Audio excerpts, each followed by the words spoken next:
So, good day po Sir Roberto Buen. Ito po yung ating R9 metallic red. Rubber tire po ito. 12 volts battery. Leather seat.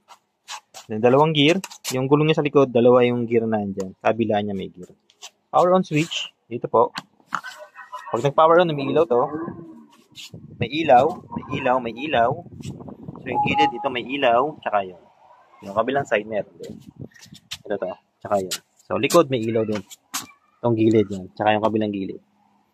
Yan lang po yung may ilaw. Ito wala po itong ilaw. So, meron tayong hand ribbon. Ito, hand ribbon yan. Pag ito, forward. Kasi forward, stop, back. Forward muna tayo. Ganun mo lang yan. So, forward siya ganun. Sa gitna, so neutral. Pagka ginanon mo naman, isa pa, yun ulit. So, atras naman siya. Ito po, preno ito. Ito, hinapakan kong ganun. So, hindi po to andap. Basta, apak niya po yun. So, to continue po tayo, itong mga buttons po ito. Music. So, ayan po yung ating wang-wang. Stop. Ito, music pa rin to. Stop. Tama, music. Ito, music din. Ayan. Ito, long press. Hihina. Ito, long press, lalakas naman. Palakas. Na ako na konti. Patayin ko muna. Subukan natin USB port. Meron ako ditong USB. Basta MP3 song lang kung gusto mo ng external music. Kasi itong ating USB, pag in-insert mo siya, ganon. Yan. Putulog na kagad siya. Ito, battery indicator. Pero malalaman mo totoong reading pag tumatakbo na siya, nababawasan na ng nababawasan niya. So, doon naman tayo sa kanyang charger.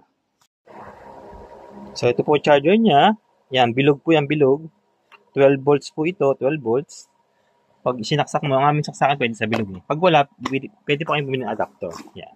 At nga nag-green, pag sinaksak sa outlet, normal yan. Pag hindi na-green, may problema yung charger. Nagkakaproblema pag lagi siyang napapabagsak. So, ingatan mo pabagsak. Ito po ang charging port dyan. Ito, may nakalagay naman, charging. Pero bago mag-charge, kailangan patayin to, sir, ha? Kasi masusunog to pag nag-charge kayo ng matagal. Then, charge na natin. Pag nag-charge, magbabago na, magre-red na. Ibig sabihin, nagka-charge na yan. Pag nag-green na siya ulit, ano na siya, full charge na siya. Yung unang charge nito, pag nalobat na, kasi ito may factory charge to, sir, eh. Pwede nyo na magamit to. Pag nalobat na, i-charge mo siya ng 10 hours or pinakasagad na 12 hours. Kahit mag-green, tuloy mo lang. Yung unang charge lang yun. Yung mga susunod na charge, hanggang 8 oras. Pag naka-charge, hindi mo siya mapapower on na gano'n, hindi. Kailangan mo nang tanggalin sa pagkaka-charge. Pagkatanggal mo na yan, power on. So, ayan. Magka-charge na siya. So, ayan na po, sir. Ibabox ko na lang din ipapadeliver. Maraming salamat.